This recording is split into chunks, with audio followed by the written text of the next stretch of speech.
नमस्कार मित्रांनो, आजचा हा ब्लॉग खूप खास आहे. आज आम्ही चंद्रपूरच्या प्रसिद्ध श्री महाकाली मंदिरात एका नवस्फूर्तीसाठी चाललो आहोत. पहिले आपल्याला भद्रावतीत जायचे होते. या नवसासाठी आम्ही खाटकाकडून एक बकरा घेतला. त्याला सुरक्षितपणे गाडीत बसवून मंदिराकडे प्रवास सुरू केला. चला हा संपूर्ण अनुभव तुम्हाला दाखवतो. चंद्रपूरचे श्री महाकाली मंदिर हे विदर्भातील अत्यंत प्रसिद्ध शक्तिपीठापैकी एक मानले जाते. दरवर्षी हजारो भाविक देवीच्या दर्शनासाठी येथे येतात. विशेषतः नवरात्रीच्या काळात येथे मोठी यात्रा भरते. एक भक्त देवीकडे नवस करतात आणि नवस पूर्ण झाल्यावर श्रद्धेने येथे येऊन तो फेडतात. तीरात पोहोचल्यानंतर सर्वप्रथम आम्ही श्री बजरंगबलीचे दर्शन घेतले. नंतर श्री गणपती बाप्पाची विधीपूर्वक पूजा करून त्यांच्या आशीर्वादाने पुढील धार्मिक विधीला सुरुवात केली. त्यानंतर आम्ही श्री महाकाली मातेच्या गाभाऱ्यात जाऊन दर्शन घेतले.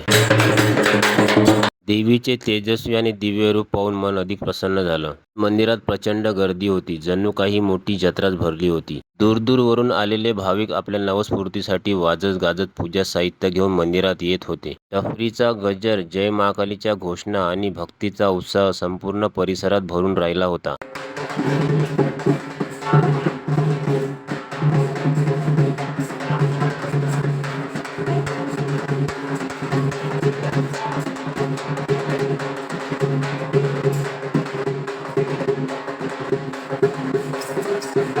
काही भक्त देवीच्या भक्तिभावात इतके तल्लीन झाले होते की त्यांच्या अंगात देवी आल्याचा अनुभवही पाहायला मिळत होता. श्रद्धा, भक्ती आणि उत्साहाने भरलेले हे दृश्य पाहून आम्हालाही एक वेगळीच आध्यात्मिक अनुभूती मिळाली. आम्ही आणलेला बकरा देवीच्या नावाने नवस पूर्ण करण्यासाठी होता. मंदिरात पोहोचल्यानंतर सर्वप्रथम बकऱ्याची पूजा करण्यात आली. महाराजांनी सांगितलेल्या विधीनुसार पूजेची सुरुवात करण्यात आली. प्रथम बकऱ्याला खायला दिले व नंतर पाणी पाजण्यात आले. महाराज आता काय करायचं?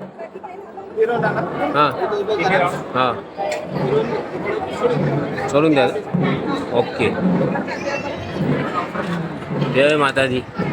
त्यानंतर त्याच्या गळ्यात हार घालून हळद कुंकू लावून देवीच्या मंदिराभोवती प्रदक्षिणा घालण्यात आले. या विधीनंतर त्यांचा नवस पूर्ण झाला. हा संपूर्ण सोहळा अतिशय श्रद्धा आणि भक्तिभावाने पार पडला. महाराजांनी सांगितल्याप्रमाणे बकऱ्याचा दावा सोडला व बकऱ्याला तिथे सोडून दिले. यानंतर मंदिरातील संस्थेच्या कर्मचाऱ्यांनी बकरा आपल्या ताब्यात घेतला. आम्ही त्यांना विचारलं, यानंतर या बकऱ्याचं काय करता? त्यांनी सांगितलं, मंदिरा संस्थेकडून त्याचे पालन पोषण आणि योग्य प्रकारे देखभाल केली जाते. हे ऐकून आम्हाला खूप समाधान वाटलं. मित्रांनो, श्रद्धा, परंपरा आणि देवीवर विश्वास यांचा हा सुंदर अनुभव आम्ही तुमच्यासोबत शेअर केला. व्हिडिओ आवडला असेल तर लाईक करा, शेअर करा आणि अशा धार्मिक, ऐतिहासिक आणि प्रवासाच्या भन्नाट व्लॉगसाठी चॅनलला सबस्क्राईब करायला विसरू नका.